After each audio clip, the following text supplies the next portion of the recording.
नमस्कार दोस्तों, एम के हिंदी स्टोरी में आपका स्वागत है। आज की कहानी है दिल में हो सिर्फ तुम। दोस्तों, ये इस कहानी का दूसरा भाग है। कहानी को समझने के लिए इस कहानी का पहला भाग जरूर देखें।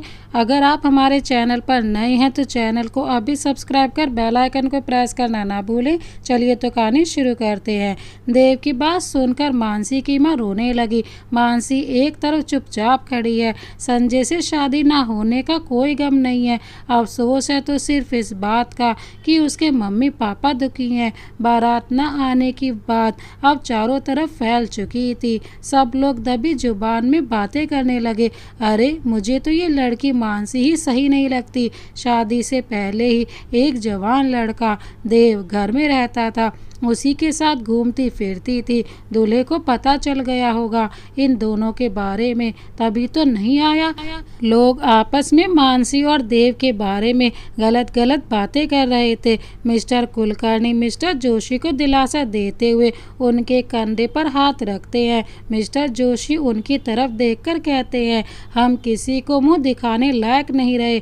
मानसी की जिंदगी खराब हो गई। अब मानसी की शादी कभी नहीं होगी। मिस्टर जोशी की आंखों से आंसू निकलने लगते हैं। मिस्टर कुलकर्णी, तुम चिंता मत करो, मानसी की शादी आज ही होगी, इसी मंडप में। मिस्टर जोशी, कैसे होगी मानसी की शादी? कौन करेगा मानसी से शादी? मिस्टर कुलकर्णी, देव से होगी मानसी की शादी। मिस्टर कुलकर्णी के मुंह से देव का नाम सुनकर सब उनकी तरफ देखने लगते हैं। मिस्टर जोशी, कुलकर्णी, ये तुम क्या कह रहे हो? मिस्टर कुलकर्णी, मुझे तो मानसी हमेशा से ही देव के लिए पसंद थी, और हाँ, वो ही हमारी बहू बनने के लायक है।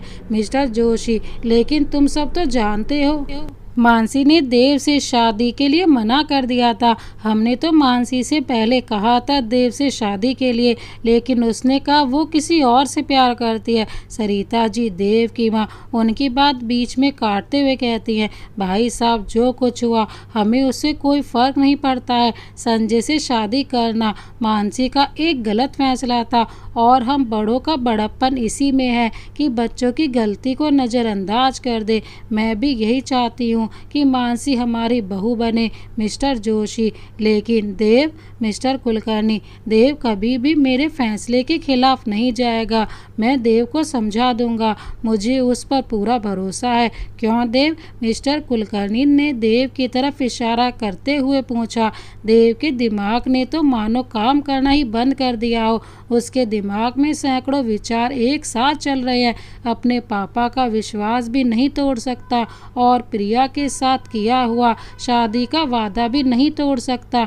अगर आज मानसी की शादी नहीं हुई तो मानसी के पापा को बहुत गहरा सदमा लगेगा। मानसी की जिंदगी बर्बाद हो जाएगी। समाज उसको ही गलत समझेगा। अगर मानसी से शादी के लिए हाँ कर दी तो प्रिया को क्या जवाब दूंगा? लेकिन मानसी भी तो मेरी खुशी के लिए संजय से शादी कर रही थी, तो क्या वो मानसी के लिए उससे शादी नहीं कर सकता? देव का दिमाग सुन पड़ गया।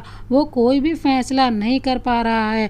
देव ने एक नज़र सब पर डाली, फिर उसकी नज़र जाकर मानसी पर रुक गई, जो कि इशारे से उसे शादी के लिए मना कर रही है। तभी उसके कानों में उसके पापा की आवाज़ आई, क्यों देव, बोलो, करोगे ना मानसी से शादी?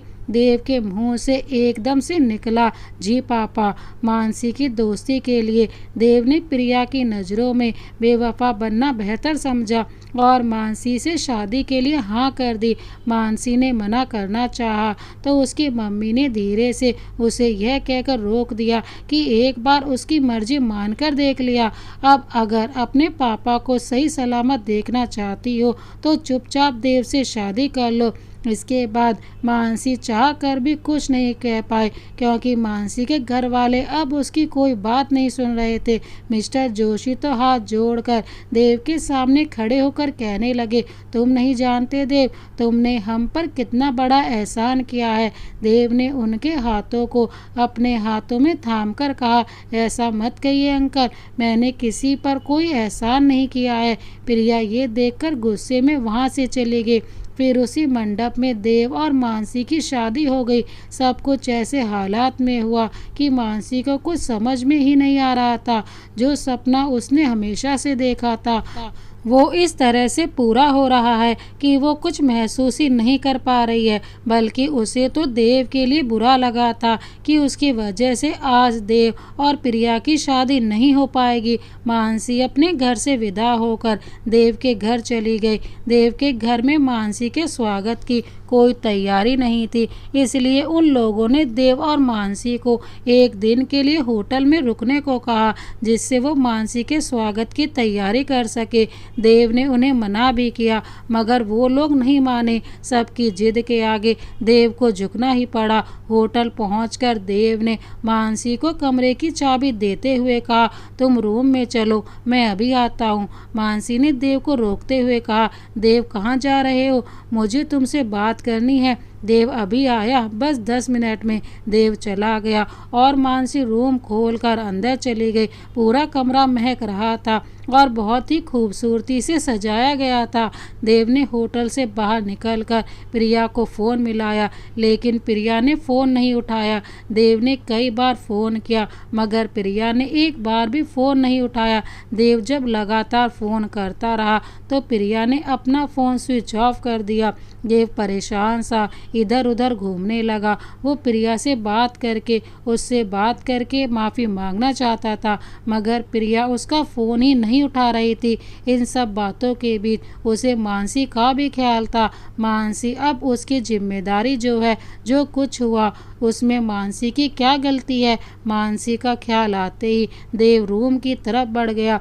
अचानक से उसके सामने संजय आ गया। उसे देखते ही देव का खून खौल गया और देव गुस्से में उसका कॉलर पकड़कर बोला, क्यों किया तुमने ऐसा? तुम तो मानसी से प्यार करते थे, फिर क्यों धोखा दिया उसे? संजय ने देव के हाथों से अपना कॉलर छुड़ाते हुए कहा, मैंने कोई धोखा नहीं दिया मानसी को। देव, तो कहाँ थे कल रात? क्यों नहीं आए बारात लेकर? संजय, आता तो तब जब यहाँ होता। देव, मतलब? देव को कुछ समझ नहीं आ रहा था कि संजय क्या कहना चाहता है। तभी संजय बोला, मतलब ये कि मुझे किसी ने किडनैप किया था।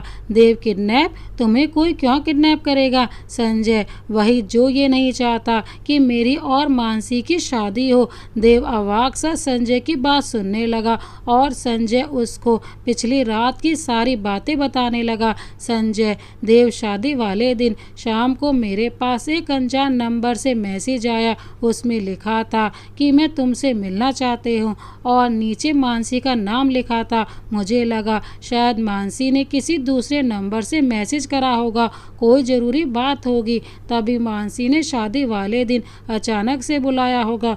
मैं मैसेज पे बताए गए पते पर पहुंच गया। वहां किसी ने पीछे से मेरे मुंह पर रुमाल रख दिया और मैं बेहोश हो गया।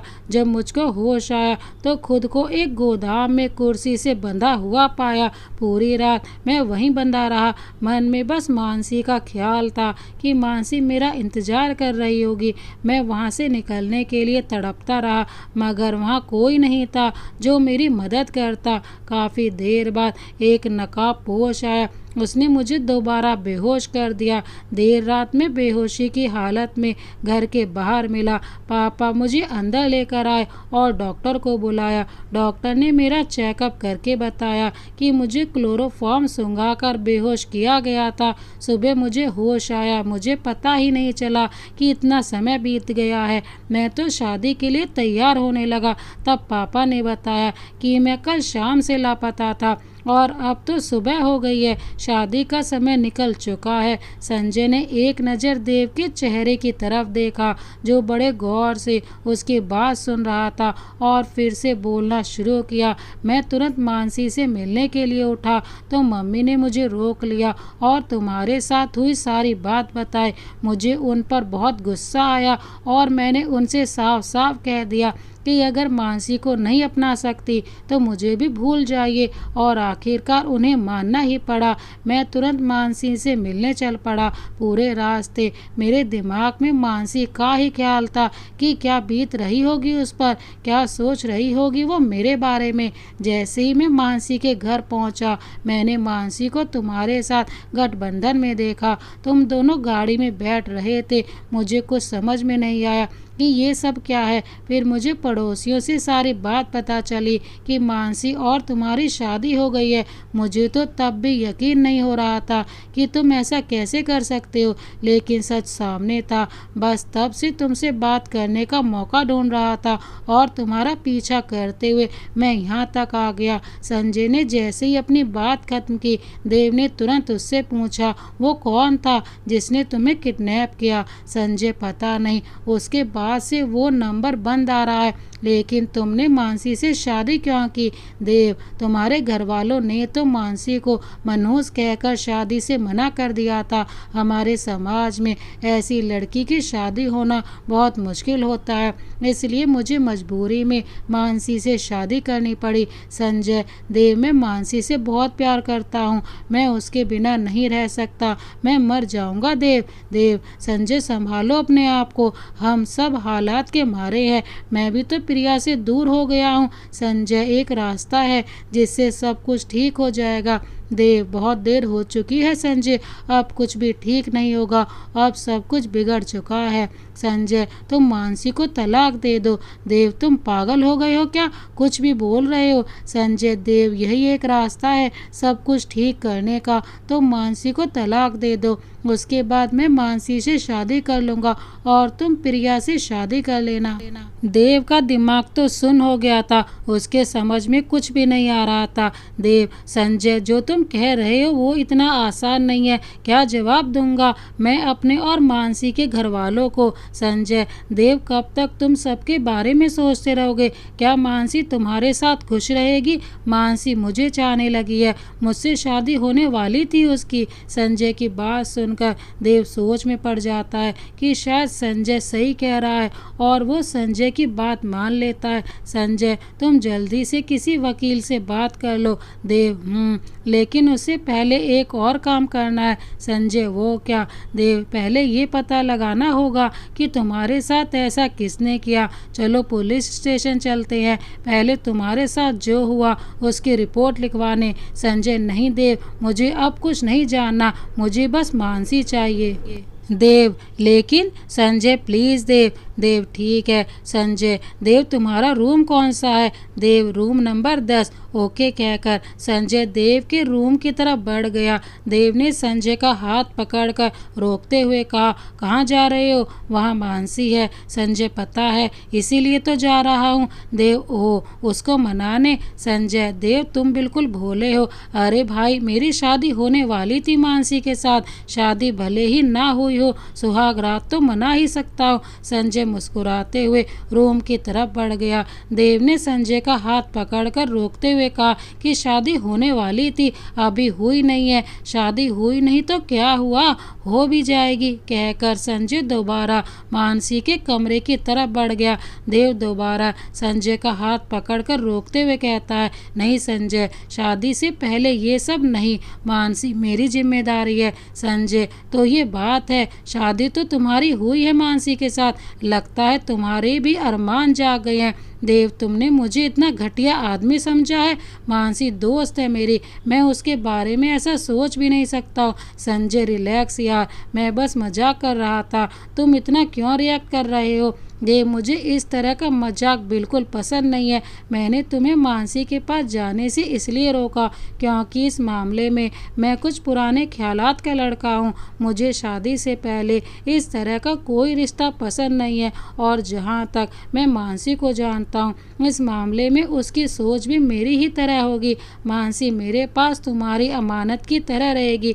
देव बहुत ही गंभीर था। संजय ने उसके कंधे पर हाथ रखते हुए कहा, मुझे तुम पर पूरा भरोसा है। मानसी तुम्हारे पास बिल्कुल सुरक्षित रहेगी। मैं थोड़ा बहक गया था, अच्छा हुआ जो तुमने मुझे रोक लिया, वरना पता नहीं मानसी मेरे बारे में क्या सोचती।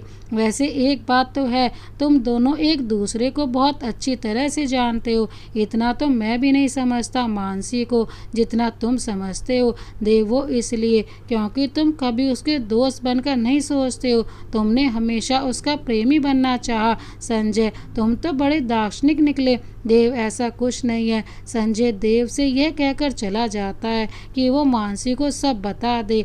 कि उसके साथ क्या हुआ था और ये भी कह दे कि वो जल्दी ही मानसी से शादी कर लेगा, क्योंकि अब वो मानसी से तभी मिलेगा जब देव उसे सारी बात समझा देगा। संजय से बात करके देव जैसे ही रूम में पहुंचता है, मानसी उसे देखते ही उसके पास आकर चिल्लाते हुए कहती है, क्या जरूरत थी शादी के लिए हाँ करने की, मना नहीं कर सकते थे, तुमने प्रिया के बारे में भी नहीं सोचा। देव मानसी को प्यार से बैठाता है और खुद उसके सामने बैठ जाता है, फिर उसके हाथों को अपने हाथों में लेकर कहता है, जानता हूँ तुम्हें बुरा लग रहा है मुझसे शादी करके, तुम संजय से शादी करना चाहती थी, तुम भी उसे पसंद करने लगी थी, लेकिन तुम चिंता मत करो, मैं अपने हाथों से तुम्हारा हाथ संजय के हाथ में दूंगा। मानसी, देव तुम ये क्या कह रहे हो? देव मैं सच कह रहा हूँ। मानसी, देव संजय मुझे छोड़ के जा चुका है, अब कुछ नहीं हो सकता, और प्लीज़ बंद करो ये कहना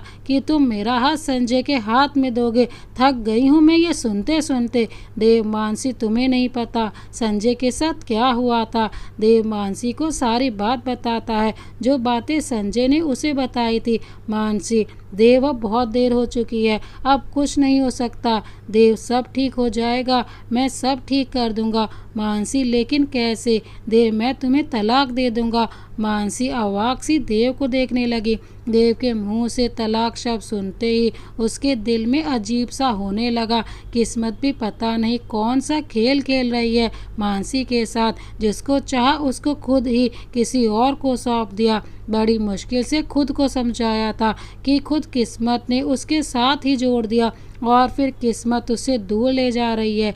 देव के साथ मानसी की शादी जिन हालातों में हुई, मानसी को कोई खुशी नहीं थी, फिर भी देव के मुंह से तलाक सुनकर उसे बहुत बुरा लग रहा है। मानसी को यूं चुप देखकर देव ने उसे पुकारा, मानसी मानसी। देव की आवाज़ सुनकर मानसी होश में आती है। देव कहता है, कुछ दिनों बाद मैं घर पर कह दूंगा कि हम दोनों एक दूसरे के साथ खुश नहीं हैं, फिर हमारा तलाक हो जाएगा और तुम संजय से शादी कर लेना और मैं प्रिया से कर लूँगा। मानसी ने देव की तरफ देखा। देव के चेहरे पर खुशी देखकर मानसी चुप हो गई।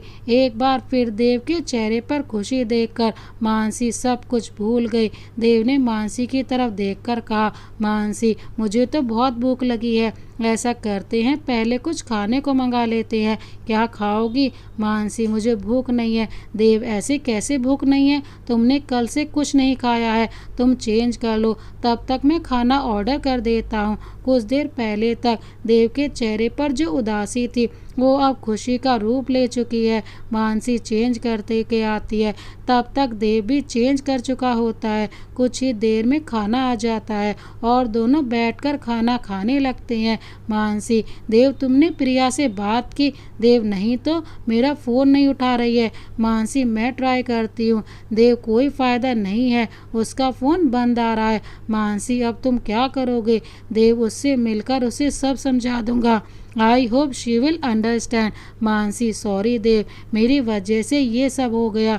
देव, मानसी, इन सब में तुम्हारी कोई गलती नहीं है, तुम चिंता मत करो, सब ठीक हो जाएगा, मैं जल्दी ही प्रिया से मिलकर उसे सब समझा दूंगा। चलो अब सो जाते हैं, तुम बेड पर सो जाओ, मैं यहाँ सोफे पर सो जाऊँगा। मानसी बेड पर लेट गई और आंखें बंद करके सोचने लगी कि एक दिन में कितना कुछ बदल गया है। पिछली रात की सारी बातें उसके दिमाग में घूमने लगी।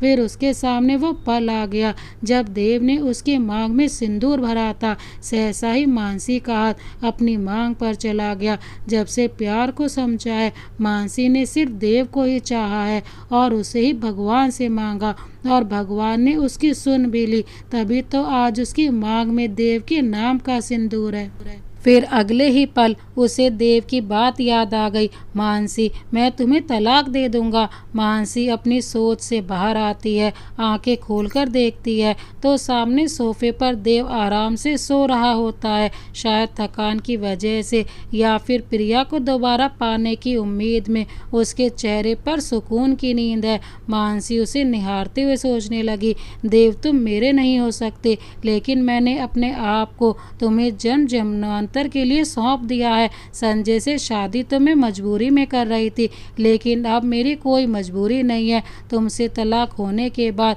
मैं यहाँ से बहुत दूर चली जाऊँगी और अपनी सारी जिंदगी तुम्हारी यादों के सहारे गुजार दूँगी। तब तक मैं जितने भी दिन तुम्हारे साथ हूँ, मैं पूरी तरह से जीना चाहती हूँ, सिर्फ तुम्हारे लिए। देव को देखते हुए मानसी को भी नींद आ जाती है। अगले दिन सुबह देव मानसी को लेकर अपने घर जाता है। देव के घर पर मानसी का बड़े प्यार से स्वागत होता है। वैसे तो मानसी पहले भी देव के घर आई है, या यूँ कहें कि मानसी का बचपन इसी घर में बीता है। बचपन में देव और मानसी हमेशा साथ में खेलते थे, कभी देव मानसी के घर तो कभी मानसी देव के घर, इसलिए मानसी इस घर से अनजान नहीं थी। मगर देव के इस तरह घर में आना अपने आप में एक अलग ही अनुभव था। देव और मानसी का रिश्ता इतना गहरा और सुलझा हुआ है कि किसी को ये अंदाजा भी नहीं है कि देव के दिमाग में क्या चल रहा है। देव की माँ सुमन मानसी को अपने पास बैठाती हैं, फिर वो उसे अपने खानदानी कंगन देते हुए कहती हैं, मानसी ये सिर्फ कंगन नहीं है, ये एक जिम्मेदारी है जो हर सास अपनी बहू को देती है। आज से देव की और इस घर की सारी जिम्मेदारी तुम्हारी है। तुम तो देव को बचपन से जानती हो, उसे समझती हो। देव भी सिर्फ तुमसे ही अपनी सारी बातें कहता है, इसलिए अब मैं निश्चिंत हूँ। मानसी अपने हाथ अपने गोद में समेटते हुए कहती है, लेकिन आंटी मैं ये कैसे ले सकती हूँ सुमन जी, क्योंकि तुम देव की पत्नी हो और इस घर की बहू हो। मानसी लेकिन आप तो जानती है हमारी शादी कैसे हुई है। मैंने पहले देव से शादी के लिए मना कर दिया था। सुमन जी मानसी के सिर पर प्यार से हाथ रखकर कहती हैं, वो सब भूल जाओ, बस इतना याद रखना कि तुम दोनों की शादी हो चुकी है। कैसे हुई वो बात मेरे लिए कोई मायने नहीं रखती। चाहती थी अब तो तुम दोनों का रिश्ता भगवान की मर्जी से जुड़ा है। और हाँ, मुझे आंटी नहीं माँ कहा करो। अच्छा अब थोड़ा सा आराम कर लो, शाम को तुम दोनों के लिए एक छोटी सी पार्टी रखी है। सुमन जी का इतना प्यार देखकर मानसी की आंख भर आती हैं। सुमन जी उसके आंसू पोंछते हुए कहती हैं, आज के बाद मैं इन आँखों में सिर्फ खुशी की चमक देखना चाहती हूँ, आंसू नहीं। शाम को मानसी और देव दोनों पार्टी के लिए तैयार हो गए। पार्टी पास के ही एक पार्टी हॉल में थी, जिसमें देव के कुछ खास रिश्तेदार और उसके पापा के कुछ जानने वाले थे। देव की अचानक शादी की खबर से कुछ लोग शिकायत भी कर रहे थे, मगर देव और मानसी को साथ देखकर सबके मुंह से यही निकल रहा था कि बिल्कुल राम सीता जैसी जोड़ी है दोनों की। पार्टी खत्म होने के बाद सब घर आ गए। मानसी को देव के कमरे में भेज दिया गया और मिस्टर कुलकर्णी ने देव को कुछ बात करने के लिए रोक लिया। मिस्टर कुलकर्णी, देव मानसी तुम्हारी बचपन की दोस्त है, लेकिन अब वो तुम्हारी पत्नी है। ये बात हमेशा याद रखना, तुम्हारी वजह से कभी उसे दुख नहीं पहुंचना चाहिए। हमेशा उसका साथ देना। आज से तुम दोनों के रिश्ते की नई शुरुआत है। तुम दोनों कुछ दिनों के लिए कहीं घूमने चले जाओ। देव, लेकिन ऑफिस? मिस्टर कुलकर्णी, लेकिन क्या? अभी तक तो मैं ही ऑफिस देखता था, तुम तो कुछ ही दिनों से मेरे साथ हो। मैं सब संभाल लूँगा, जैसा कि देव के साथ हमेशा से होता है। आज भी वही हुआ। वो अपने पापा से कुछ कह ही नहीं पाया और चुपचाप अपने कमरे में आ गया। मानसी उस समय अपने जेवर उतार रही थी। देव को देखकर वो देव के पास आई और पूछा, क्या हुआ? देव, कुछ नहीं। मानसी, देव तुम्हारा चेहरा सब बता देता है कि कुछ तो बात है, अब बताओ क्या बात है। देव मुस्कुराकर मानसी की तरफ देखकर कहता है, मेरा चेहरा कुछ नहीं बताता, बस तुम ही समझ जाती हो। मानसी, अच्छा तो फिर बताओ क्यों परेशान हो? देव, मानसी, वो पापा चाहते हैं कि हम दोनों कहीं घूमने चले जाए। मानसी, और हर बार की तरह तुम मना नहीं कर पाए होंगे, है ना? अरे इसमें इतना परेशान होने की क्या बात है, हम कोई बहाना बनाकर मना कर देंगे। देव, कुछ और भी है जिसकी वजह से मैं परेशान हूँ। मानसी, क्या? देव, मैं अपना खुद का बिजनेस स्टार्ट करना चाहता हूँ, अपनी खुद की मेहनत से से आगे बढ़ना चाहता हूँ, अपनी खुद की पहचान बनाना चाहता हूँ। पापा के जमे जमाए बिजनेस में अपना नाम नहीं कमाना चाहता, लेकिन पापा से कह नहीं पा रहा हूँ। वो चाहते हैं मैं उनका बिजनेस संभालूँ। मानसी, देव तुम्हें पापा से बात करनी चाहिए। मुझे लगता है कि वो तुम्हारी बात को समझेंगे। देव, लेकिन मानसी अब तुम्हारी जिम्मेदारी भी मुझ पर है। दुनिया की नज़रों में तुम मेरी पत्नी हो, तो जब तक हमारा तलाक नहीं हो जाता तुम्हारी हर ज़रूरत को पूरा करना मेरा फ़र्ज है। और अपना बिजनेस शुरू करने में थोड़ी बहुत परेशानी तो होगी, मेरे साथ साथ तुम्हें भी अपनी कुछ ज़रूरतों से समझौता करना पड़ सकता है। मानसी, देव, मेरी ज़रूरतें इतनी ज़्यादा नहीं है कि तुम्हें कुछ सोचना पड़े। मैं हर हाल में तुम्हारे साथ हूँ। मानसी से बात करके देव को थोड़ी हिम्मत मिलती है और वो अगले दिन अपने पापा से बात करने जाता है और उनको अपने मन की बात बताता है। मिस्टर कुलकर्णी, मैं तुम्हारे जज्बातों को समझ सकता हूँ, मगर तुम्हें पता भी है कि बिजनेस स्टार्ट करने और फिर उसे आगे बढ़ाने में कितनी मेहनत करनी पड़ती है और कितनी मुश्किलों का सामना करना पड़ता है।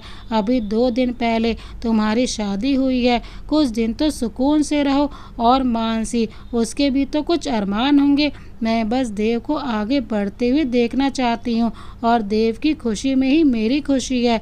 पीछे से मानसी की आवाज़ आती है, मिस्टर कुलकर्णी, अच्छा तो तुम्हारे साथ की वजह से आज ये मेरे सामने बोल रहा है, वरना आज तक तो इसकी हिम्मत नहीं हुई थी मेरे सामने कुछ कहने की। ये सुनकर देव और मानसी एक दूसरे को गंभीर होकर देखने लगते हैं। उन्हें इस तरह देखकर मिस्टर कुलकर्णी मुस्कुराते हुए कहते हैं, चलो अच्छा हुआ तुमने इसे बोलना तो सिखाया, वरना ये तो कभी अपने मन की बात बताता ही नहीं था। जैसा मैं कहूँ वैसा ही करता था। अरे भाई, मैं इसका बाप हूँ तो थोड़ा सख्त तो बनना ही पड़ता, मगर ये कभी कोई जिद करता ही नहीं था। शायद मैं ही कुछ ज़्यादा सख्त हो गया था, जिस वजह से ये वक्त से पहले ही बड़ा हो गया। देव, नहीं पापा, ऐसा नहीं है। मुझे पता है आप कभी मेरे लिए कोई गलत फैसला नहीं लेंगे, इसीलिए आपकी हर बात मानता हूँ। और आप तो जानते हैं मैं अपनी बात किसी से भी कह नहीं पाता हूँ।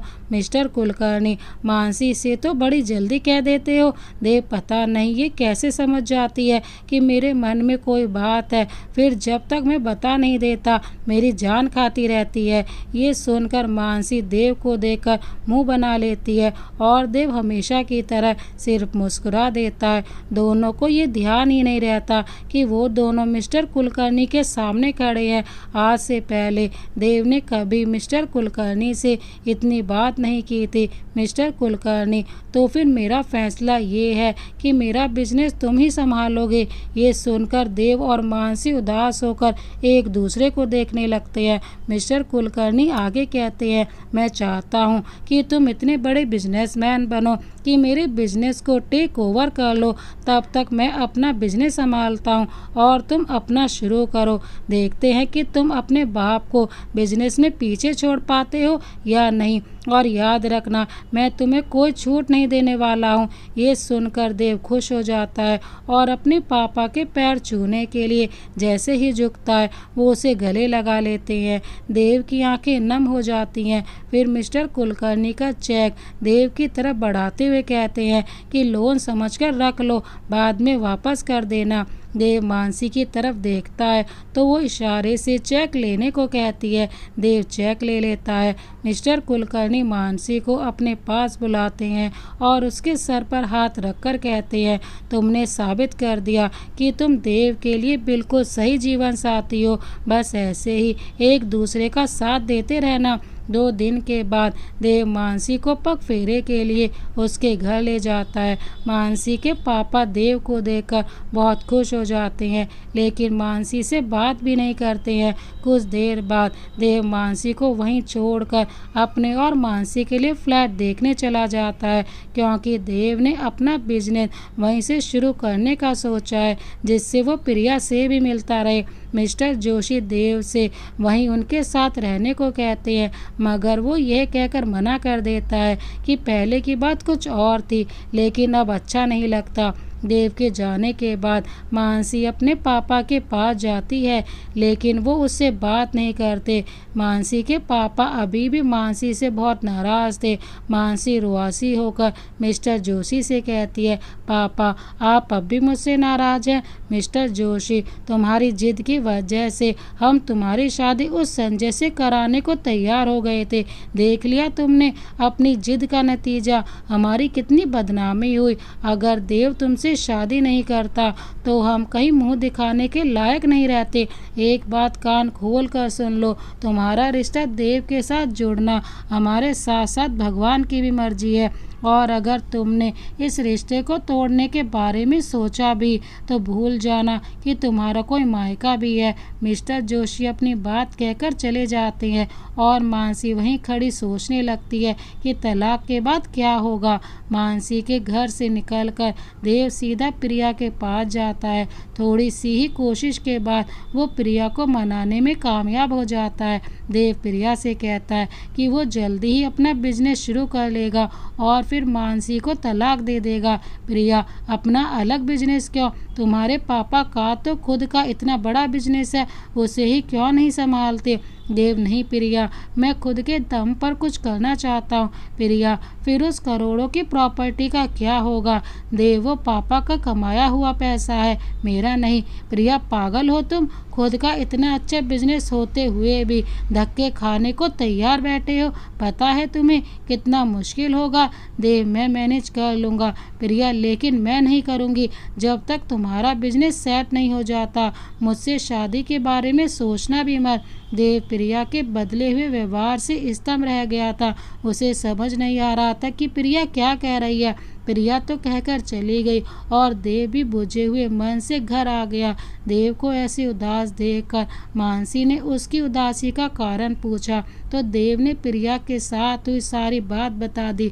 मानसी, देव हमारी शादी की वजह से उसे सदमा लगा है, इस वजह से वो ऐसे रिएक्ट कर रही है। तुम परेशान मत हो, सब ठीक हो जाएगा। अगले दिन देव मानसी को लेकर अपने फ्लैट में चला गया। जल्दी ही मानसी ने देव के घर को पूरी तरह संभाल लिया और वो देव की हर ज़रूरत का ध्यान रखती है, लेकिन दोनों का रिश्ता अभी भी दोस्ती का ही है। प्रिया अपनी जॉब में खुश है और देव अपना बिजनेस सेट करने में लगा है। इस वजह से दोनों की ज़्यादा मुलाकात भी नहीं हो पाती है। एक दिन देव अपने बिजनेस के सिलसिले में बाहर किसी से मिलने जाता है तो वो प्रिया को किसी लड़के के साथ एक रेस्टोरेंट में जाते देखता है। दोनों बहुत हंस हंस कर बात कर रहे होते हैं। देव को बिल्कुल भी अच्छा नहीं लगता है और वो चुपचाप वहाँ से चला जाता है। देव प्रिया को फ़ोन करके मिलने को बुलाता है। प्रिया शाम को 6 बजे मिलने को कहती है। देव समय से प्रिया से मिलने पहुँच जाता है, लेकिन प्रिया नहीं आती। देव प्रिया को फ़ोन करता है, मगर हर बार उसका फ़ोन बजकर बंद हो जाता है। करीब 1 घंटे बाद प्रिया आती है और आते ही देव पर बरस पड़ती है। क्यों बार बार फ़ोन कर रहे थे? मैं फ़ोन नहीं उठा रही, इसका मतलब कहीं बिजी हूँ। लेकिन नहीं, तुम्हें तो बार बार फ़ोन करना है। देव, कहाँ थी तुम? इतनी देर क्यों कर दी? प्रिया, कुछ ज़रूरी काम था। देव, तुम्हारा ऑफिस तो 5 बजे बंद हो जाता है, फिर क्या काम था? और आज तुम्हारे साथ वो लड़का कौन था रेस्टोरेंट में? प्रिया, वो मेरे बॉस का बेटा है, रोहन। देव, तो तुम उसके साथ क्या कर रही थी? प्रिया, तुम कहना क्या चाहते हो? देव, यही कि तुम्हें नहीं लगता कि वो तुम्हारे साथ कुछ ज़्यादा ही क्लोज हो रहा था? मुझे बिल्कुल भी अच्छा नहीं लगा। प्रिया, तुम्हारे अच्छा न लगने की वजह से मैं उसके साथ अपनी दोस्ती तो नहीं तोड़ सकती। वैसे भी आगे चलकर उसे ही बिजनेस संभालना है, तो मैं उसे ऐसे नाराज़ नहीं कर सकती। वो मेरे साथ कॉफ़ी पीना चाहता था तो मैं उसके साथ चले गई और तुम मुझ पर शक कर रहे हो। देव, प्रिया, मैं तुम पर शक नहीं कर रहा हूँ, बस मुझे उसका तुम्हारे इतना नज़दीक होना अच्छा नहीं लगा। प्रिया, क्यों अच्छा नहीं लगा? मैंने तो कभी तुम्हारे और मानसी के बारे में ऐसा नहीं कहा, जबकि तुम दोनों तो एक ही छत के नीचे रहते हो। और मानसी, वो तो हमेशा से ही तुम्हें पसंद करती है। अब तो तुम दोनों की शादी भी हो चुकी है। देव, प्रिया तुम मेरे और मानसी के बारे में ऐसा कैसे सोच सकती हो? तुम तो जानती हो हमारी शादी कैसे हुई थी। प्रिया, वैसे ही जैसे तुम मेरे और रोहन के बारे में ऐसा सोच सकते हो। तुम दोनों की शादी चाहे कैसे हुई हो, लेकिन सच तो यही है कि तुम दोनों अब पति पत्नी हो। यही सच है। प्रिया अपना बैग उठाकर चली जाती है और देव उसे रोकता रह जाता है, लेकिन वो नहीं रुकती है। देव भी उदास सा अपने घर आ जाता है। देव को उदास देखकर मानसी उससे पूछती है कि क्या हुआ। देव सोफे पर बैठते हुए कहता है, कुछ नहीं, बस थोड़ा सा सिर दर्द है। मानसी सोफे के पीछे खड़े होकर देव का सर दबाने लगती है। देव, अरे मानसी रहने दो, थोड़ी देर में ठीक हो जाएगा। मानसी, चुपचाप बैठे रहो, पूरा दिन काम में लगे रहते हो, अपना तो होश ही नहीं रहता तुम्हें। ना खाने का ध्यान रहता है ना सोने का, पूरे दिन भूखे प्यासे घूमते रहते हो। सिर दर्द नहीं होगा तो क्या होगा। देव, यार मानसी, तुम्हें तो पता है अभी बिजनेस शुरू किया है तो थोड़ी सी टेंशन है। वैसे भी मेरा ध्यान रखने के लिए तुम हो ना। मानसी, मैंने कहा ना चुपचाप बैठे रहो। मानसी की भी प्यार भरी डांट सुनकर देव के होठों पे हल्की सी मुस्कुराहट आ जाती है और वो अपनी आंखें बंद करके सोचने लगता है कि आज प्रिया और रोहन को साथ में देखकर उसने शायद ओवर रिएक्ट कर दिया, इसलिए प्रिया गुस्सा होकर चली गई। फिर वो मन ही मन मानसी से माफ़ी मांगता है, क्योंकि आज उसने पहली बार कोई बात मानसी से छुपाई है। देव ने प्रिया से हुई बात मानसी को इसलिए नहीं बताई क्योंकि उसे लगता है कि मानसी को बुरा लगेगा। कुछ देर बाद देव को कुछ ठीक लगता है तो वो अपनी आंखें खोल लेता है और मानसी से एक कप चाय मांगता है। अभी लाई कहकर मानसी चाय बनाने चली जाती है और देव फ़ोन करके प्रिया से माफ़ी मांगता है और प्रिया मान जाती है। सब कुछ पहले के ही तरह चलने लगता है। आज देव को एक बड़ी डील मिली है और वो ये बात बताने प्रिया के ऑफिस जाता है। प्रिया ऑफिस के नीचे बने कॉफ़ी शॉप में रोहन के साथ बैठी है और रोहन उसे अपने हाथ से चॉकलेट खिला रहा है। एक बार फिर देव और प्रिया का झगड़ा हो जाता है और एक बार फिर से प्रिया देव और मानसी की शादी की बात करके देव को चुप करा देती है। देव और प्रिया के बीच झगड़े बढ़ते जा रहे हैं। देव महसूस करता है कि प्रिया का बर्ताव उसके प्रति बदल गया है। अब वो देव को इग्नोर करने लगी है और उसकी नज़दीकी रोहन के साथ बढ़ती जा रही है। इस वजह से देव बहुत परेशान रहने लगा है, मगर वो मानसी को इन सब बातों के बारे में नहीं बताता है क्योंकि वो मानसी को हर्ट नहीं करना चाहता है। आज भी देव प्रिया का इंतज़ार कर रहा है और प्रिया आज भी देर से आती है और आते ही देव से कहती है, क्यों बुलाया मुझे, क्या काम है? देव, क्या मैं बिना काम के तुमसे नहीं मिल सकता? प्रिया, आखिर क्यों मिलूं मैं तुमसे? देव, प्रिया आजकल तुम कैसी बात करने लगी हो? प्रिया, 2 महीने हो गए तुम्हारी शादी को, लेकिन तुमने अब तक उसे तलाक नहीं दिया। मुझे तो लगता है कि तुम उसे तलाक देना ही नहीं चाहते हो और तुम उसको, अरे अगर तुम्हें मानसी इतनी ही पसंद है तो फिर मेरे साथ ये प्यार का नाटक क्यों? मानसी तो हमेशा से ही तुम्हें पसंद करती है, अब तुम भी उसे पसंद करने लगे हो। देव, प्रिया ऐसा कुछ नहीं है, मैं तुमसे प्यार करता हूँ और मैं वकील से बात कर चुका हूँ, कुछ ही दिनों में हमारा तलाक हो जाएगा। प्रिया, बस करो देव, मुझे अब तुम्हारी बातों पर भरोसा नहीं रहा और आज के बाद मुझसे मिलने की कोशिश भी मत करना। प्रिया चली जाती है। देव भी उसके पीछे कुछ दूर तक जाता है, मगर प्रिया नहीं मानती है। तभी देव का फ़ोन बजता है। देव उस पर ध्यान नहीं देता है, लेकिन जब बार बार फ़ोन आता रहता है तो देव फ़ोन उठा लेता है। उधर संजय की आवाज़ आती है, देव, मुझे तुमसे मिलना है अभी। देव, आज मेरा मूड सही नहीं है, फिर कभी आ जाऊंगा। जैसे ही देव फ़ोन काटने को होता है, उसके कानों में दोबारा संजय की आवाज़ आती है, देव, बहुत ज़रूरी बात है, अभी आ जाओ, मुझे तुम्हें कुछ बताना है जो कि बहुत ही अर्जेंट है। देव ठीक है, आता हूँ।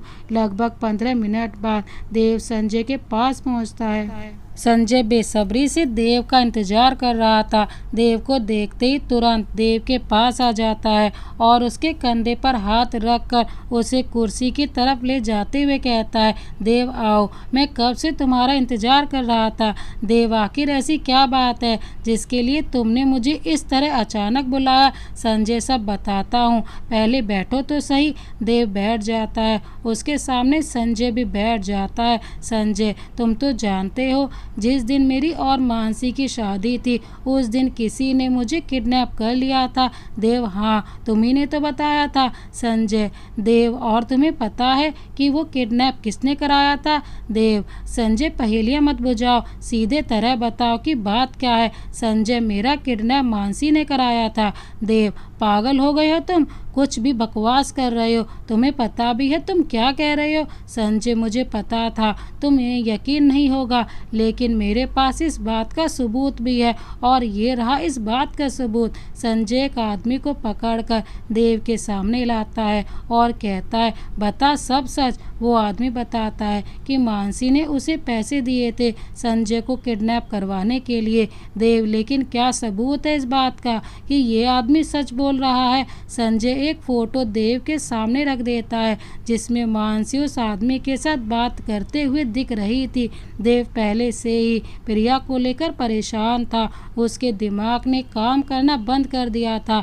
देव अपने दोनों हाथों से अपना सर पकड़ लेता है। संजय देव के कंधे पर अपना हाथ रखता है। देव, मुझे यकीन नहीं हो रहा है कि मानसी ऐसा भी कर सकती है। संजय, यकीन तो मुझे भी नहीं हो रहा था, मगर ये सच है। देव, लेकिन मानसी ऐसा क्यों करेगी। संजय, क्योंकि वो तुमसे शादी करना चाहती थी। मेरे लिए ये यकीन करना मुश्किल था कि मानसी मेरे प्यार का ये सिला देगी। और तुम्हें पता है देव, जिस नंबर से मुझे मैसेज आया था वो मानसी के नाम पर है। देव ये सुनकर चौंक जाता है। उसे तो यकीन नहीं हो रहा था कि उसकी मानसी ऐसा भी कुछ कर सकती है। देव, कुछ भी हो, मेरा मन नहीं मान रहा है कि ये सब मानसी ने किया है। संजय एक गिलास पानी देव की तरफ बढ़ाकर कहता है, लो पानी पी लो, तुम्हें कुछ सही लगेगा। देव जैसे ही एक घूंट पानी पीता है तुरंत ग्लास वापस रखते हुए कहता है, ये कैसा पानी है, इसका टेस्ट इतना अजीब सा क्यों है। यहाँ जिंदगी इतनी अजीब हो गई है और तुम पानी की बात कर रहे हो। संजय ने बड़े ही दार्शनिक अंदाज में कहा, मुझे कुछ ठीक नहीं लग रहा है, मैं जा रहा हूँ। देव ने उठते हुए कहा, संजय, देव रुको, मैं तुम्हारे साथ चलता हूँ, तुम ठीक नहीं हो। देव, नहीं, मुझे खुद इसका सामना करना है। संजय, देव प्लीज़ मानसी को कुछ मत बताना, वो मुझसे प्यार नहीं करती। मैं उसे इस बात के लिए फोर्स तो नहीं कर सकता क्योंकि वो तुमसे प्यार करती है, इसलिए उसने ऐसा किया। देव अपनी बाइक लेकर घर की तरफ चल देता है। पूरे रास्ते उसके दिल और दिमाग में जंग चलती रही। दिल ये मानने को तैयार नहीं है कि मानसी ऐसा कुछ कर सकती है, मगर दिमाग कह रहा है कि सबूत झूठ नहीं बोलते।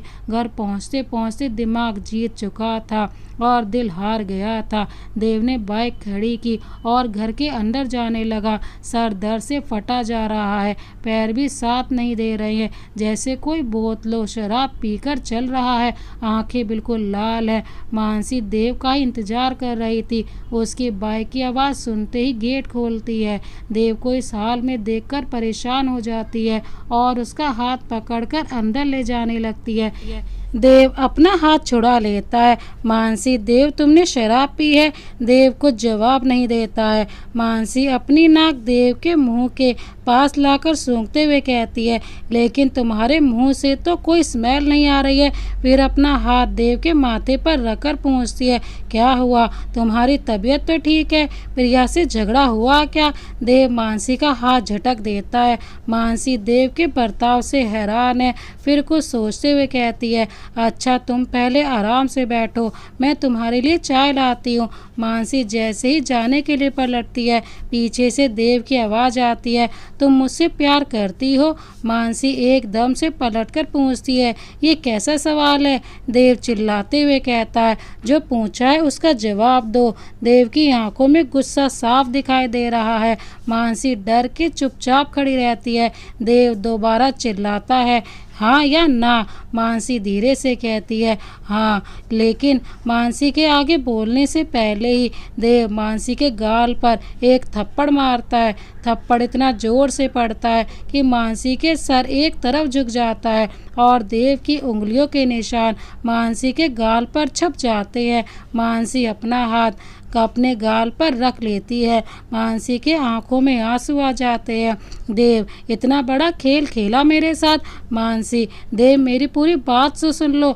देव, मुझे तुम्हारी कोई बात नहीं सुननी है। मैंने कभी सोचा भी नहीं था कि तुम मेरे साथ इतना बड़ा खेल खेलोगी। मुझसे शादी करने के लिए तुमने सबकी भावनाओं के साथ खिलवाड़ किया।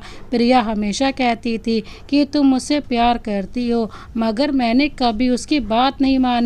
आज मेरे और प्रिया के बीच जो दूरियां हैं उसकी वजह सिर्फ तुम हो, सिर्फ तुम। मानसी, देव ऐसा नहीं है। हाँ, ये सच है कि मैं तुमसे प्यार करती हूँ, मगर मैंने किसी को कोई धोखा नहीं दिया। देव को तो जैसे कुछ सुनाई ही नहीं दे रहा है और ना ही वो कुछ सुनना चाहता है। देव मानसी के बालों को पीछे से पकड़ते हुए कहता है, बहुत शौक है ना तुम्हें मेरी पत्नी बनने का? मानसी अपने बालों को छुड़ाते हुए कहती है, देव छोड़ो मुझे, मुझे दर्द हो रहा है। देव, और उस दर्द का क्या जो तुमने मुझे दिया है? नफरत हो रही है मुझे तुमसे। आज मैं बताऊंगा कि पति क्या होता है। आज देव बहुत ही गुस्से में था। मानसी खुद को देव से छुड़ाने की कोशिश कर रही है। देव मानसी के बालों से पकड़कर खींचते हुए कमरे में ले जा रहा है। मानसी देव से मिन्नत करते हुए कहती है, देव प्लीज़ छोड़ दो, मैं तुम्हारी ज़िंदगी से बहुत दूर चली जाऊंगी। देव, छोड़ दूंगा, पहले तुम्हारा मेरी पत्नी बनने का सपना तो पूरा कर दूं।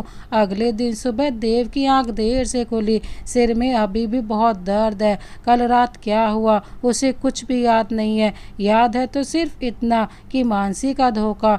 देव अपने हाथों से अपने सिर को पकड़ लेता है। काफ़ी याद करने के बाद भी उसे सिर्फ इतना याद आता है कि उसने मानसी पर हाथ उठाया और उसके बालों से पकड़कर खींचता हुआ कमरे में ले जा रहा था। उसके बाद क्या हुआ उसे कुछ भी याद नहीं आ रहा है। देव चारों तरफ देखता है, मगर मानसी नजर नहीं आ रही है। उसे अपने कल के बर्ताव का बुरा लग रहा है। फिर अगले पल उसे मानसी का धोखा याद आता है तो उसे कोई पछतावा नहीं होता है। देव अपना सिर पकड़े कमरे से बाहर आता है। पूरा घर बिखरा पड़ा है। मानसी कहीं नहीं दिखती है। देव सोचता है कि मानसी अपने घर गई होगी। फिर खुद से ही कहता है, अच्छा हुआ चली गई। उसने जो मेरे साथ किया है उसके बाद तो मैं उसका चेहरा भी नहीं देखना चाहता। मैं मानसी से नफरत करता हूँ, सिर्फ नफरत। अचानक से देव को प्रिया का ख्याल आता है। वो जल्दी से तैयार होकर प्रिया से माफ़ी मांगने चल देता है। देव प्रिया के ऑफिस पहुंचकर उसे कॉल करके बाहर बुलाता है। पहले तो प्रिया आने से मना कर देती है, मगर देव के बार बार बुलाने पर वो आने को राजी हो जाती है। देव कॉफ़ी शॉप में बैठकर प्रिया का इंतज़ार करने लगता है। 10 मिनट बाद प्रिया आती है और देव के सामने बैठते हुए कहती है, अब क्यों बुलाया मुझे? हमारे बीच जो भी था वो मैंने कल ही ख़त्म कर दिया था। देव, प्रिया तुम सच कहती थी। मानसी मुझसे शादी करना चाहती थी और मुझसे शादी करने के लिए उसने सारा नाटक किया था, लेकिन अब मैं सारा सच जान चुका हूँ। अब मुझे उसकी कोई परवाह नहीं है। अब मैं तुमसे जल्दी ही शादी कर लूँगा। प्रिया, शादी? देव, मैं तुमसे शादी नहीं करूँगी। देव चौंकते हुए कहता है, लेकिन क्यों? अब तो मैंने मानसी से दोस्ती भी तोड़ दी है। प्रिया, तुम्हारे पास है ही क्या? अपने बाप का पैसा तुम्हें लेना नहीं है, और बिजनेस का क्या, चले ना चले। देव, लेकिन हम दोनों एक दूसरे से प्यार करते हैं, ये काफ़ी नहीं है? प्रिया, देव, मैं तुम्हारी तरह इमोशनल फूल नहीं हूँ जो प्यार के सहारे अपनी पूरी ज़िंदगी काट दूँ। मैं तुम्हारे बाप का बिजनेस देखकर तुम्हारे साथ रिलेशनशिप में थी। अब तुम्हें तो कुछ चाहिए नहीं, तो मैं तुम्हारे साथ शादी क्यों करूँ? देव हैरान सा प्रिया को देख रहा है। ये क्या हो रहा है उसके साथ? उसे कुछ समझ में नहीं आ रहा है। उसे तो लगता था कि मानसी की वजह से प्रिया का बर्ताव बदल गया है, मगर सच तो कुछ और ही था। अब देव को कुछ समझ आने लगता है। पहले मानसी ने उसे धोखा दिया और आज प्रिया का धोखा उसके सामने आ गया। उसे तो दोस्ती और प्यार दोनों में धोखा मिला। लोग सच ही कहते हैं कि औरत को समझना नामुमकिन है। देव अपनी ही सोच में है, तभी उसके कानों में प्रिया की आवाज़ आती है, मैं रोहन से शादी करने वाली हूँ, तो आज के बाद मुझसे मिलने की कोशिश भी मत करना। प्रिया चली जाती है और देव वहीं बैठा रह जाता है, जैसे किसी ने उसका सब कुछ लूट लिया हो। आज उसे मानसी की बहुत ज़रूरत है, मगर मानसी तो पहले ही उसे धोखा देकर जा चुकी है। देव का फ़ोन बार बार बज रहा है, मगर देव का ध्यान उस तरफ गया ही नहीं। जब फ़ोन लगातार बजता रहा तो वेटर ने उसे बताया कि सर, आपका फ़ोन बहुत देर से बज रहा है। देव फ़ोन की तरफ देखता है। फ़ोन मानसी की मम्मी का होता है। देव फ़ोन उठा लेता है। उधर से मानसी की मम्मी की आवाज़ आती है, देव बेटा, मानसी का फ़ोन नहीं लग रहा है, पता नहीं क्यों बड़ी घबराहट हो रही है। मानसी ठीक तो है ना? देव सोचता है कि मानसी अपने घर नहीं गई तो कहाँ गई? शायद मेरे घर से निकलने के बाद घर आ गई होगी। जो कुछ उसने किया उसके बाद मेरे सामने आने की हिम्मत नहीं हो रही होगी। तभी देव के कानों में मानसी की मम्मी की आवाज़ आती है, देव देव, तुम सुन तो रहे हो ना? देव उनको टालते हुए कहता है, घर पर ही होगी, मैं काम से बाहर आया हूँ। कविता जी, ठीक है बेटा, घर पहुँचकर बात करा देना। ठीक है कहकर देव फ़ोन काट देता है। कुछ देर तक वहीं बैठने के बाद देव घर पर चला जाता है। जैसे ही देव घर पहुँचता है तो घर सुबह की तरह ही बिखरा पड़ा है। साफ भी कौन करता, मानसी तो है नहीं, और देव तो सुबह ही प्रिया से मिलने चला गया था। सुबह उसने घर की हालत पर ज़्यादा ध्यान नहीं दिया था। चारों तरफ सामान बिखरा पड़ा है, मानसी की चूड़ियाँ भी टूटी पड़ी हैं। देव एक बार फिर सोच में पड़ जाता है कि मानसी ना तो अपने घर में है ना यहाँ, तो फिर वो कहाँ गई होगी? कहीं मेरे घर तो नहीं चली गई? और उसने पापा को बता दिया कि मैंने उस पर हाथ उठाया तो क्या होगा? पापा तो उसी की बात को सच मानेंगे, मेरी बात तो वो सुनेंगे भी नहीं। अगर मानसी मेरे घर गई है तो अब तक तो पापा यहाँ आने वाले होंगे, और घर की ऐसी हालत देखकर पता नहीं और क्या क्या सोचेंगे। पता नहीं मानसी ने उन्हें मेरे खिलाफ क्या कहकर भड़काया होगा, क्योंकि अब वो किसी भी हद तक जा सकती है। मुझे जल्दी से घर साफ करना होगा। यही सब सोचते हुए देव घर साफ करने में लग जाता है। जैसे ही देव घर साफ करके बैठता है, मानसी के मम्मी पापा आ जाते हैं और मानसी के बारे में पूछते हैं। जब उन्हें पता चलता है कि मानसी देव के घर में भी नहीं है तो उन्हें चिंता होने लगती है। अब मानसी के मम्मी पापा को बहुत घबराहट हो रही थी अपनी बेटी मानसी के बारे में सोचकर। कविता जी परेशान होकर मिस्टर जोशी से कहती हैं, आप जाकर उसे ढूंढिए, पता नहीं क्या हुआ है उसके साथ। देव को मानसी की कोई चिंता नहीं है, लेकिन मानसी के मम्मी पापा के लिए वो ना चाहते हुए मानसी को ढूंढने चला जाता है। काफ़ी देर तक ढूंढने के बाद भी जब मानसी नहीं मिलती तो मिस्टर जोशी देव को लेकर पुलिस स्टेशन जाकर मानसी की गुमशुदगी की रिपोर्ट लिखवाते हैं। पुलिस मानसी के गुमशुदा होने की रिपोर्ट लिखकर उसे जल्दी ही ढूंढने का आश्वासन देकर घर भेज देते हैं। मिस्टर जोशी और देव पुलिस स्टेशन से निकलकर घर पहुंचते हैं। वहां पर देव के मम्मी पापा भी आ चुके होते हैं और वो भी मानसी को लेकर परेशान होते हैं। देव ने कल रात की बात अभी तक किसी को नहीं बताई है, क्योंकि उसकी हिम्मत ही नहीं हो रही है ये बताने की कि उसने मानसी पर हाथ उठाया था। देव जानता है चाहे कितनी भी बड़ी बात क्यों ना हो, लेकिन उसके पापा उसे इस बात के लिए कभी माफ़ नहीं करेंगे कि उसने मानसी पर हाथ उठाया। इसलिए उसने ये बात किसी को नहीं बताई कि मानसी किस वजह से घर छोड़कर गई है।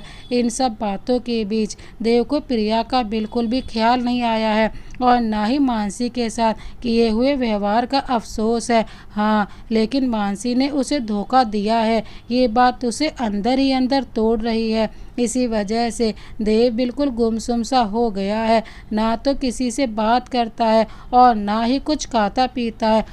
वो भूल ही नहीं पा रहा है कि मानसी ने उसे धोखा दिया है। देव अपने कमरे में लगी हुई मानसी की तस्वीर को उतार कर फेंक देता है। सारे कमरे में कांच फैल जाता है। कुछ गिरने की आवाज़ से देव की माँ देव के कमरे में आती हैं और बिखरे हुए कांच के टुकड़ों को समेटने लगती हैं।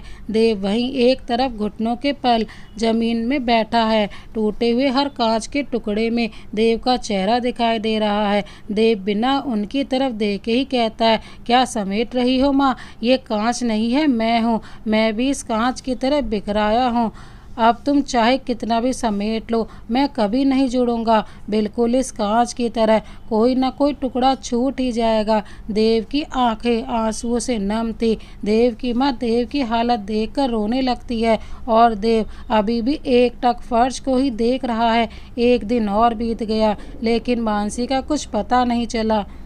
पुलिस भी मानसी को ढूंढने में कुछ खास इंटरेस्ट नहीं ले रही है। मिस्टर कुलकर्णी ने अपने कुछ परिचित बड़े अफसरों से बात करके मानसी के केस में कुछ तेजी लाने को कहा, जिसके तत्काल प्रभाव से जो इंस्पेक्टर मानसी का केस देख रहा था उसे हटाकर एक दूसरे इंस्पेक्टर को वो केस सौंप दिया गया। इस नए इंस्पेक्टर ने आते ही मानसी की तलाश तेज कर दी। मानसी को तलाशने के साथ साथ वो इस बात पर भी ध्यान दे रहा था कि कहीं मानसी किसी दुर्घटना का शिकार तो नहीं हो गई है। इसलिए उसने उन सभी लोगों से पूछताछ की जो मानसी को जानते थे। सबसे पूछताछ करके उसे कुछ जानकारी मिली, जिसके चलते उसने देव को फ़ोन करके पुलिस स्टेशन बुलाया, क्योंकि शक की सुई देव पर भी थी। इसलिए पुलिस इंस्पेक्टर ने फ़ोन करके देव को तुरंत ही पुलिस स्टेशन में आने को कहा। देव पुलिस स्टेशन जाने के लिए घर से निकल रहा होता है कि तभी मिस्टर कुलकर्णी आ जाते हैं और वो भी देव के साथ चलने लगते हैं। देव, मैं चला जाऊंगा, आप यहीं रुकिए। मिस्टर कुलकर्णी, देव, मैं तुम्हें अकेले नहीं जाने दूंगा। देव, अब अकेले चलने की आदत डाल रहा हूँ। देव की बात सुनकर मिस्टर कुलकर्णी चुप हो जाते हैं और देव अपनी गाड़ी लेकर चला जाता है। देव थाने पहुँचता है। इंस्पेक्टर, जो कि देखने में एक सुलझा हुआ व्यक्ति लगता है, देव को बैठने का इशारा करता है और खुद देव के इर्द गिर्द घूमने लगता है। इंस्पेक्टर, हाँ तो मिस्टर देव, आपकी और मानसी जी की शादी कैसे हुई थी? देव ने इंस्पेक्टर को अपनी और मानसी की शादी की सारी कहानी सुनाई। इंस्पेक्टर, तो आपने पता करने की कोशिश नहीं करी कि संजय क्यों नहीं आया था शादी वाले दिन? देव, मानसी ने मुझसे शादी करने के लिए संजय को किडनैप करा दिया था। ये बात मुझे 2 दिन पहले ही संजय से पता चली थी और इस बात को लेकर हमारा झगड़ा भी हुआ था। इंस्पेक्टर, मिस्टर देव, आप वास्तव में सच नहीं जानते या फिर पुलिस को गुमराह कर रहे हैं? जो भी है सच सच बताइए। इंस्पेक्टर देव से बोलते हैं। देव, मैं सच कह रहा हूँ। इंस्पेक्टर समझ गया कि देव सच बोल रहा है। वो वहीं देव के सामने मेज पर बैठ जाता है और देव की तरफ देखते हुए कहता है, मिस्टर देव, संजय का किडनैप मानसी जी ने नहीं करवाया था।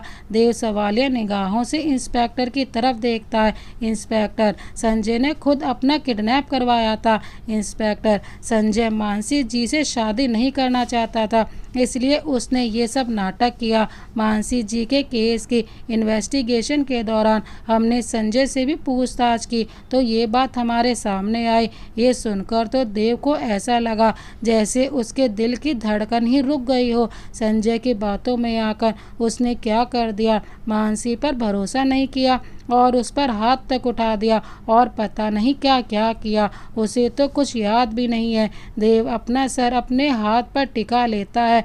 इंस्पेक्टर पानी का गिलास देव के सामने करता है, मगर देव अपने हाथ से गिलास किनारे कर देता है। इंस्पेक्टर, मिस्टर देव, मैं आपकी हालत समझ सकता हूँ, मगर मुझे आपके घर की तलाशी लेनी होगी क्योंकि आप भी संदिग्धों की सूची में आते हैं। देव चुपचाप इंस्पेक्टर के साथ अपने घर की तरफ चल देता है। इंस्पेक्टर अपने कुछ कांस्टेबल के साथ देव के घर की तलाशी लेने लगता है। सारे पुलिस वाले घर में चारों तरफ तलाशी लेने लगते हैं और इंस्पेक्टर मानसी के कमरे की तलाशी लेने लगता है। देव एक तरफ बिल्कुल चुप बैठा मानसी के बारे में सोच रहा है। मिस्टर कुलकर्णी देव से पूछते हैं कि क्या हुआ, पुलिस हमारे घर की तलाशी क्यों ले रही है? मगर देव को तो जैसे कुछ सुनाई ही नहीं दे रहा है। करीब आधे घंटे बाद इंस्पेक्टर हाथ में कुछ पेपर्स लेकर बाहर आकर कहता है, मिस्टर कुलकर्णी, मुझे लगता है कि मानसी जी अपनी मर्जी से गई हैं। मिस्टर कुलकर्णी, ये आप कैसे कह सकते हैं? इंस्पेक्टर वो पेपर्स उनकी तरफ बढ़ाकर कहता है, ये तलाक के पेपर्स हैं जो हमें मानसी जी की अलमारी से मिले हैं, जिन पर मानसी जी के साइन हैं। शायद वो इस शादी से खुश नहीं थी और देव से तलाक लेना चाहती थी। मिस्टर कुलकर्णी उन पेपर्स को बड़े ध्यान से देखने लगते हैं।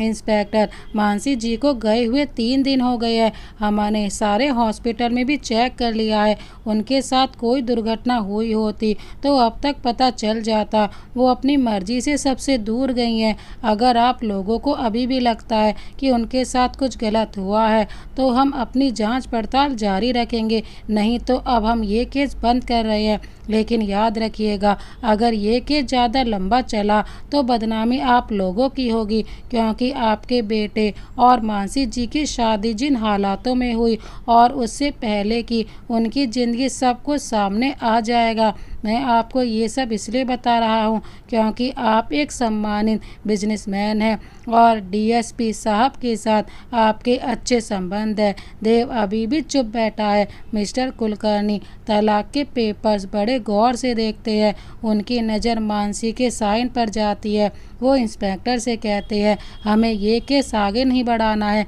इंस्पेक्टर वहाँ से सभी पुलिस वालों के साथ चला जाता है और मिस्टर कुलकर्णी अभी भी तलाक के पेपर्स देख रहे हैं। देव की माँ मानसी को भला बुरा कहना शुरू कर देती हैं। देव एकदम से उठकर अपनी गाड़ी स्टार्ट करके कहीं चला जाता है। पीछे से सुमन जी उसे रोकने के लिए आवाज़ देती हैं, मगर देव किसी की नहीं सुनता और गाड़ी लेकर घर से चला जाता है। मिस्टर कुलकर्णी सुमन जी के कंधे पर हाथ रखते हुए कहते हैं कि उसे जाने दो, वो अंदर से टूट गया है। बहुत प्यार करता था वो मानसी से और उसी ने उसका भरोसा तोड़ दिया।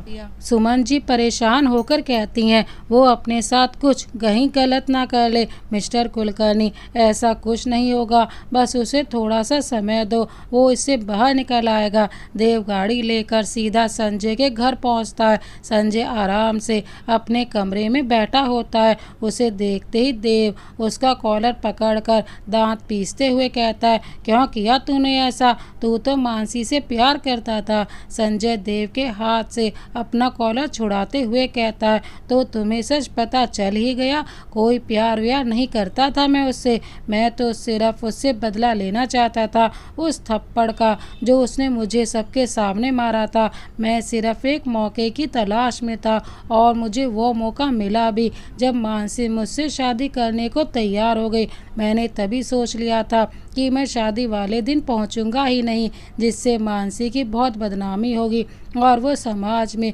किसी को मुंह दिखाने लायक नहीं रहेगी। लेकिन तुमने उससे शादी करके मेरा सारा प्लान खराब कर दिया। उसके बाद मुझे दूसरा प्लान बनाना पड़ा। मैंने मानसी को तुम्हारी नज़रों में धोखेबाज साबित कर दिया। तुम्हें पानी में ड्रग्स मिलाकर दिया जिससे तुम अपने होश में ना रहो। तुम्हें मानसी के खिलाफ भड़काया जिससे तुम उससे नफरत करने लगो। मैं जानता था कि तुम्हारी आंखों में खुद के लिए नफरत वो कभी बर्दाश्त नहीं कर पाएगी। मैं उसे ऐसा दर्द देना चाहता था कि वो ज़िंदगी भर याद रखे। और देखो, तुम्हें जरिया बनाकर मैंने अपना बदला ले ही लिया। मैं मानसी से नफरत करता था, सिर्फ नफरत। अब तक तो वो शायद खुदकुशी भी कर चुकी होगी। देव एक बार फिर से अपने हाथ संजय के कॉलर की तरफ बढ़ाता है, लेकिन इस बार संजय बीच में ही देव का हाथ रोकते हुए कहता है, यार तुम बार बार मेरा कॉलर क्यों पकड़ लेते हो? तुम्हें तो खुश होना चाहिए कि मेरी वजह से मानसी तुम्हारी ज़िंदगी से चली गई। अब तुम प्रिया से शादी कर सकते हो।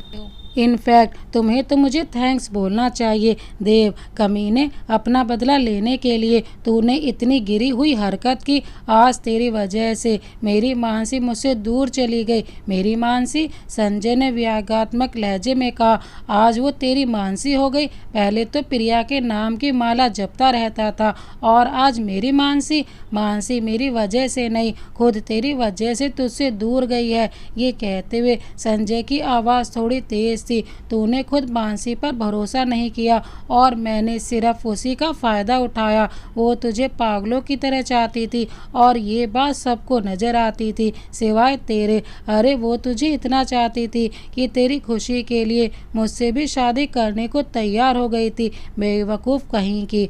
आज की दुनिया में कौन किसी से इतना प्यार करता है और मैंने उसकी इसी बेवकूफ़ी को हथियार बनाकर अपना बदला लिया। देव, आज पहली बार तूने सच कहा है। गलती मेरी है जो मैंने मानसी पर विश्वास नहीं किया और तेरे जैसे कमीने दोस्त पर भरोसा किया। आज नहीं तो कल मैं मानसी को ढूंढ ही लूँगा। संजय उसकी बात बीच में ही काटते हुए बोला, मिलेगी तो तब जब वो जिंदा होगी, क्योंकि तूने जो उसके साथ किया है उसके बाद तो उसने आत्महत्या कर ली होगी और अगर गलती से बच भी गई होगी तो तुझसे नफरत करती होगी। देव एकदम से चिल्लाकर कहता है, कुछ नहीं हुआ होगा मानसी को, और रही बात मुझसे नफरत करने की तो वो उसका हक है। सबने अब तक मानसी की मोहब्बत देखी है देव के लिए, अब सब देव की मोहब्बत देखेंगे मानसी के लिए। मानसी को ढूंढने के लिए मैं दुनिया का कोना कोना छान मारूंगा और एक दिन तुम सबके सामने उसके साथ आऊँगा। देव वहाँ से चला जाता है। देव के जाते ही पीछे से संजय खुद में बड़बड़ाते हुए कहता है, एक और बेवकूफ़। पता नहीं लोगों को क्या मज़ा आता है प्यार में पड़कर, जाने क्यों लोग मोहब्बत किया करते हैं। गुनगुनाते हुए संजय बेड पर लेट जाता है। देव वहाँ से निकलकर अपनी गाड़ी सड़क पर दौड़ाने लगता है। कहाँ जाना है कुछ पता नहीं, बस नज़र हर तरफ मानसी को ही ढूंढ रही है। देव के घर से बार बार फ़ोन आ रहा है मगर देव को कुछ होश ही नहीं है। अपनी तसल्ली के लिए देव एक बार फिर मानसी के सारे दोस्तों से पता करता है मगर मानसी का कुछ पता नहीं चला। रात 11 बजे देव अपने घर आता है और सीधा मानसी के कमरे में जाकर दरवाज़ा बंद कर लेता है। उसके मम्मी पापा उसे खाने के लिए बुलाने आते हैं मगर देव कोई जवाब नहीं देता और ना ही दरवाज़ा खोलता है। कुछ देर बाद वो भी हार मानकर चले जाते हैं। 2 दिन और बीत जाते हैं। देव सवेरे ही मानसी को ढूंढने निकल जाता और देर रात घर आता है। ना तो उसे अपना होश है ना ही खाने पीने का। उसके मम्मी पापा ने उससे बात करने की बहुत कोशिश की मगर वो तो किसी से बात ही नहीं करता है। अगले दिन सुबह देव जैसे ही कमरे का दरवाज़ा खोलता है सामने उसके मम्मी पापा खड़े होते हैं। वो तुरंत देव का हाथ पकड़कर उसे अंदर ले जाकर बैठा देते हैं। देव बैठकर फर्श को ताकने लगता है। सुमन जी देव के सामने खीर की कटोरी बढ़ाते हुए कहती हैं, जन्मदिन मुबारक हो बेटा, भगवान तुझे लंबी उम्र दे, तुझे हर खुशी दे और तुझे बुरी नज़र से बचाए। देव एक नज़र अपनी माँ की तरफ देखता है फिर वापस फर्श की तरफ नजरें गड़ा लेता है। मिस्टर कुलकर्णी देव के सिर पर हाथ रखकर कहते हैं, बेटा मेरे एक गलत फैसले से तुम्हारी ज़िंदगी में इतनी मुसीबतें आई हैं, मुझे माफ़ कर दो। अगर मैंने उस दिन तुम्हें मानसी से शादी करने को ना कहा होता तो आज सब कुछ नहीं होता। मुझसे बहुत बड़ी गलती हो गई। मुझे लगा था मानसी तुम्हारे लिए एक बेहतर जीवन साथी साबित होगी मगर मैं गलत निकला। बेटा मेरी गलती की सज़ा अपने आप को मत दो, हम दोनों तुम्हें इस हाल में नहीं देख सकते। ये कहते हुए मिस्टर कुलकर्णी का गला रुंध जाता है। देव को महसूस व्यवहार का अपराध बोध इन सब से बाहर ही नहीं आने दे रहा है। वो चाहकर भी सबको ये नहीं बता पा रहा है कि जो कुछ भी हुआ उसमें सारी गलती उसी की है, क्योंकि अपनी गलती मानने के लिए बहुत हिम्मत की ज़रूरत होती है और देव में अभी इतनी हिम्मत नहीं है। तभी देव के कानों में मिस्टर कुलकर्णी की आवाज़ आती है, देव आज तुम्हारा जन्मदिन है, जो हुआ वो सब भूलकर अपनी ज़िंदगी की नई शुरुआत करो। तभी डोर बेल बजती है। सुमन जी जाकर दरवाज़ा खोलती हैं। सामने कोई आदमी देव के नाम का पार्सल लिए खड़ा होता है। सुमन जी जैसे ही उसके हाथ से पार्सल लेने लगती हैं वो कहता है, ये पार्सल उसे सिर्फ देव कुलकर्णी को ही देने का ऑर्डर मिला है। सुमन जी जाकर देव को बताती हैं कि कोई पार्सल आया है और वो सिर्फ तुम्हें ही देंगे। देव बुझे हुए मन से बाहर आकर पार्सल लेता है और अंदर आकर उसे एक कोने में रखकर जैसे ही जाने को होता है, उसकी नज़रें पार्सल भेजने वाले के नाम पर जाती हैं, जहां मानसी का नाम लिखा होता है। देव तुरंत भागकर उस पार्सल वाले के पास जाता है कि शायद उससे मानसी का पता मिल जाए। वो आदमी अपनी बाइक स्टार्ट करके जाने ही वाला होता है कि देव की आवाज़ सुनकर रुक जाता है। देव पीछे से पार्सल वाले को आवाज़ लगाता है, जिससे कि वो वहीं रुक जाता है। देव, ये पार्सल कहाँ से भेजा गया है? डिलीवरी बॉय, सर पता नहीं, हमें तो सिर्फ पार्सल देने को कहा जाता है, बाकी हमें कुछ भी पता नहीं होता। वैसे भी ये पार्सल पिछले हफ्ते बुक हुआ था। देव सोचता है कि पिछले हफ्ते यानी कि तब जब मानसी यहीं थी। मानसी के मिलने की जो एक उम्मीद मिली थी वो भी मिट गई। शायद पार्सल से कुछ पता चल जाए। ये सोचकर देव जल्दी से पार्सल उठाकर मानसी के कमरे में चला जाता है और कमरा अंदर से बंद कर लेता है। देव के मम्मी पापा तब तक पार्सल पर मानसी का नाम देख चुके होते हैं। देव कमरे में जाते ही जल्दी से वो पार्सल खोलता है। उसमें देव और मानसी की बचपन से लेकर अब तक की बहुत सारी तस्वीरें होती हैं। देव एक एक करके वो तस्वीरें देखने लगता है। हर तस्वीर के साथ कोई ना कोई याद जुड़ी होती है। देव के चेहरे पर एक मुस्कान आ जाती है। उन तस्वीरों के नीचे एक पेपर होता है। जैसे ही देव की नज़र उस पर पड़ती है, वो उसे खोलकर पढ़ने लगता है। देव, हैप्पी बर्थडे, भगवान करे तुम्हें ज़िंदगी में सारी खुशियाँ मिले। जब तुम्हें ये चिट्ठी मिलेगी तब तक मैं यहाँ से बहुत दूर जा चुकी होंगी। देव, मैं जानती हूँ तो तुम इस अनचाहे रिश्ते का बोझ उठाते हुए थक गए हो। तुम खुद मुझसे कभी नहीं कहोगे, मगर मैं सब समझती हूँ। मेरी वजह से तुम्हारे और प्रिया के बीच झगड़े होने लगे हैं। तुम इस रिश्ते को तोड़ने के लिए सही वक्त का इंतज़ार कर रहे हो, जिससे तुम हम दोनों के घर वालों को सच बता सको। लेकिन तुम्हारे जन्मदिन पर मैं तुम्हें इस अनचाहे रिश्ते से आज़ाद कर रही हूँ। मैंने तलाक के पेपर्स पर साइन करके अलमारी में रख दिए हैं। तुम भी उन पर साइन कर देना और प्रिया से शादी कर लेना। तुमसे दूर इसलिए जा रही हूँ क्योंकि तुम्हारे सामने रहूँगी तो तुम मुझ पर शादी करने का दबाव डालोगे और मैं अब शादी नहीं करना चाहती हूँ। देव, मैं चाहती हूँ कि तुम एक बहुत बड़े बिजनेसमैन बनो। मेरी ये इच्छा पूरी करोगे ना? मुझे ढूंढने की कोशिश मत करना। मैं जहाँ भी रहूँगी खुश रहूँगी और भगवान से प्रार्थना करूँगी कि हर जन्म में तुम ही मुझे दोस्त बनकर मिलो। हमेशा खुश रहना और अपना ख्याल रखना। तुम्हारी मानसी। देव की आंखों से आंसू निकलने लगते हैं। तभी देव के कानों में सुमन जी की आवाज़ आती है, जो रोते हुए मानसी को ही कोस रही हैं। देव तुरंत दरवाज़ा खोल देता है। देव को सामने देखकर सुमन जी देव का चेहरा अपने हाथों में लेकर कहती हैं। दोस्तों, इस कहानी को यहाँ तक देखने के लिए आपका बहुत बहुत धन्यवाद। इस कहानी को आगे देखने के लिए देखिए इस कहानी का तीसरा भाग, जो कि अंतिम भाग होगा। क्या देव मानसी को ढूंढ पाएगा? क्या मानसी देव को माफ़ कर पाएगी और उसे अपना पति स्वीकार करेगी? देखने के लिए देखिए इस कहानी का भाग 3। दोस्तों, इस कहानी को देखने के लिए आपका बहुत बहुत धन्यवाद। अगर आप तीसरा भाग देखना चाहते हैं तो अभी कमेंट करके हमको बताइएगा। Thank you so much. Vande Mataram.